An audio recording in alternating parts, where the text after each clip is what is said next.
Thiruvananthapuram നെയ്യാറ്റിൻകരയിൽ pink police വാഹനത്തിന് മുകളിൽ കയറിയിരുന്ന മദ്യപാനിയുടെ അഭ്യാസം. അരമണിക്കൂറോളം വാഹനത്തിന് മുകളിലിരുന്ന് ഇയാൾ ബുദ്ധിമുട്ടുണ്ടാക്കി.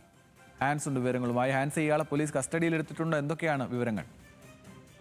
ആനന്ദ്, ഇതുവരെയും ഇയാൾ ആരാണെന്നോ ഇയാൾ എവിടേക്ക് പോയെന്നോ ഇതുവരെയും പോലീസിനെ കണ്ടെത്താൻ കഴിഞ്ഞിട്ടില്ല. ഏതെങ്കിലും തരത്തിലുള്ള നടപടിയും പോലീസ് ഇതുവരെ സ്വീകരിച്ചിട്ടില്ല എന്നാണ് ലഭിക്കുന്ന വിവരം. ഇന്ന് വൈകിട്ടോടുകൂടിയാണ് ഈ നെയ്യാറ്റിൻകര ബസ് സ്റ്റാൻഡിന് സമീപം ഇത്തരമൊരു സംഭവം ഉണ്ടായിരുന്നത്. പാർക്ക് ചെയ്തിട്ട പിങ്ക് പോലീസ് വാഹനത്തിന്റെ മുകളിൽ കയറിയിരുന്ന് ഈ മദ്യപാനി അഭ്യാസ പ്രകടനങ്ങൾ നടത്തുകയായിരുന്നു. അരമണിക്കൂറോളം ഇയാൾ അവിടെ അനിശ്ചിതത്വം സൃഷ്ടിച്ചു എന്നാണ് നാട്ടുകാർ പറയുന്നത്.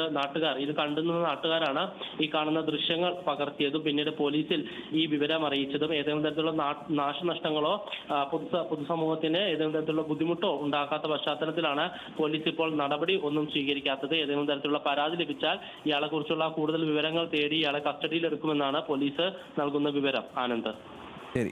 തിരുവനന്തപുരം നെയ്യാറ്റിൻകരയിലെ പോലീസിന്റെ പിങ്ക് വാഹനത്തിന് മുകളിൽ കയറിയിരുന്നുള്ള ഒരു മദ്യപാനിയുടെ അഭ്യാസം, അതിന്റെ ദൃശ്യങ്ങളാണ് ലഭ്യമാകുന്നത്. ഹാൻസ് ജോണാണ് വിശദാംശങ്ങൾ നൽകിയത്.